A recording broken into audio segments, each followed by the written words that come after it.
Assalamualaikum warahmatullahi wabarakatuh.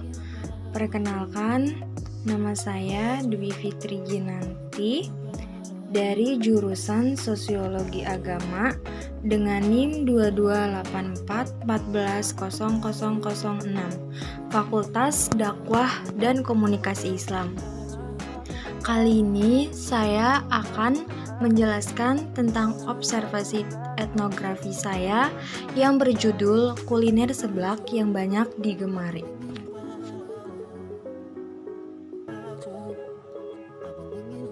Alasan saya memilih judul tersebut karena kuliner seblak merupakan salah satu kuliner yang paling banyak ditemukan dan dijual di daerah ini. Seblak juga termasuk makanan yang paling digemari oleh banyak kalangan, terutama kalangan anak muda.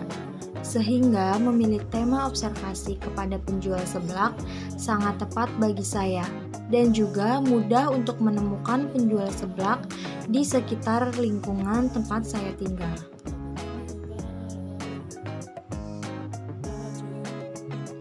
Untuk metode penelitiannya sendiri, di sini narasumber yang saya wawancarai itu bernama Ibu Juleha, penjual seblak. Tempatnya itu di warung seblak, yaitu tepat alamatnya itu di perumahan GSP Jalan Sonekeling 6, Blok T, Kecamatan Kesambi, Kelurahan Karyamulya, Kota Cirebon. Untuk waktunya sendiri, saya pada hari Sabtu tanggal 17 Desember 2022. Dan untuk sumber data itu melalui wawancara, melalui jawaban informan. Untuk teknik pengumpulan datanya sendiri itu di sini saya menggunakan dua metode. Metode yang pertama yaitu ada metode observasi, yaitu saya berpartisipasi langsung dengan kegiatan yang sedang saya amati, yaitu saya ikut serta dalam menyiapkan makanan seblak. Untuk metode yang kedua itu saya menggunakan metode wawancara.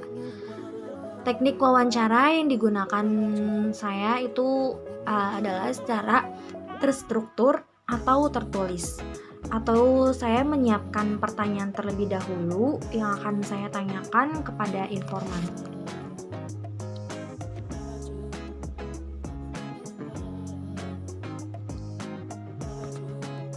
Hasil penelitian dari wawancara, di sini saya menyiapkan beberapa pertanyaan, di mana pertanyaan pertama itu saya menanyakan siapa nama narasumber, dan nama narasumber itu adalah Ibu Juleha. Pertanyaan yang kedua yaitu apa motivasi Ibu Juleha untuk berdagang, dan jawaban dari narasumber adalah untuk mencari tambahan. Untuk pertanyaan yang ketiga itu sudah berapa lama untuk ibu tuh berjualan?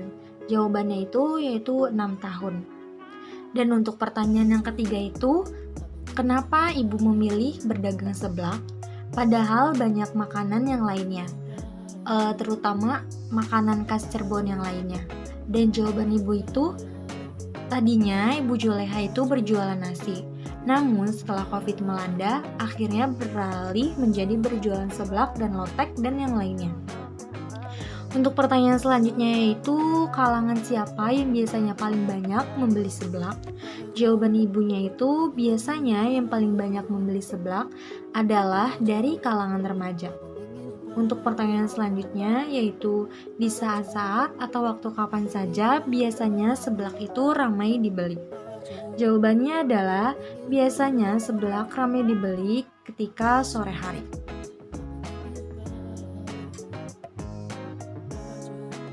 Nah, untuk pertanyaan berikutnya itu ada apa yang menjadi ciri khas seblak ibu dengan seblak yang lainnya? Jawaban dari narasumber adalah sama saja karena selera orang itu berbeda-beda. Maksudnya itu di sini tuh ibu itu tidak mencirikan seblaknya dengan seblak yang lain karena suatu ciri itu tergantung oleh selera orang yang berbeda-beda. Jadi di sini ibunya itu tidak menciri khaskan seblaknya. Untuk pertanyaan berikutnya itu, berapa harga untuk satu porsi seblak? Di sini Ibu Juleha memberikan harga untuk seblak original itu dihargai dengan Rp7.000. Untuk pertanyaan selanjutnya yaitu, apa ada produk lain yang ibu jual selain seblak? Jawabannya itu, ibunya itu menjual yang lainnya seperti es, lotek, dan karedok. Untuk pertanyaan selanjutnya yaitu, ketika berdagang biasanya buka dari jam berapa dan tutup sampai jam berapa? Jawabannya yaitu, biasanya buka dari jam 9 pagi sampai jam 7 malam. Untuk pertanyaan berikutnya yaitu, berapa biasanya pendapatan ibu dalam sebulan? Jawaban Ibu Juleha yaitu, kalau sehari itu bisa 100.000, kalau sebulan itu bisa sekitar 2 jutaan. Untuk jawaban berikutnya yaitu, untuk pertanyaan berikutnya, bagaimana cara ibu memasarkan produk ibu agar konsumen itu tertarik? Dan jawaban ibu itu dengan cara menawarkan secara langsung. Jadi di sini Ibu Juleha itu menawarkan produk-produknya langsung kepada para konsumennya. Untuk pertanyaan berikutnya yaitu, apa saja kesulitan-kesulitan dalam berdagang? Jawabannya itu, kesulitannya itu ketika lagi sepi pembeli.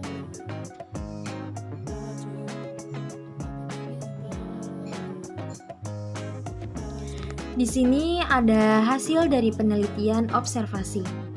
Tujuan dari observasi ini sendiri adalah untuk mengetahui kegiatan apa saja yang dilakukan oleh informan ketika menjual seblak, serta menanyakan beberapa informasi, seperti yang tadi saya telah bacakan pada hasil penelitian dari wawancara.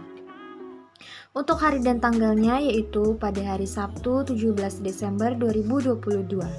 Dan untuk tempatnya sendiri itu di kediaman informan di perumahan GSP Jalan Sana Keling 6, Blok T, Kecamatan Kesambi, Kelurahan Karya Mulia, Kota Cirebon.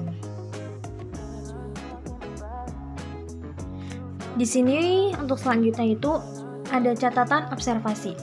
Yang pertama itu, peneliti atau saya sendiri mendatangi langsung tempat penjual seblak berjualan, yaitu tepat di depan rumahnya. Dan ketika mendatangi tempat, terlihat informan atau Ibu Juleha tadi yang sedang memasak seblak untuk pesanan. Lalu setelah pesanan selesai, informan yang bernama Ibu Juleha tadi mempersilahkan saya untuk masuk ke dalam rumahnya. Dan setelah itu, saya mulai mewawancarai informan, yaitu Ibu Juleha dengan beberapa pertanyaan yang sudah disiapkan.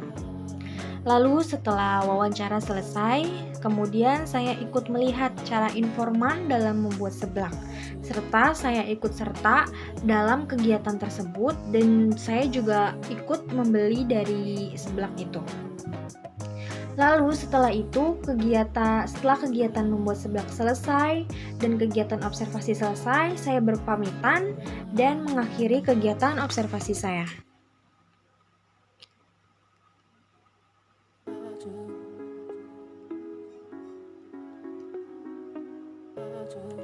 Lalu di sini saya mempunyai hasil dokumentasi yang saya ambil ketika saya melakukan observasi.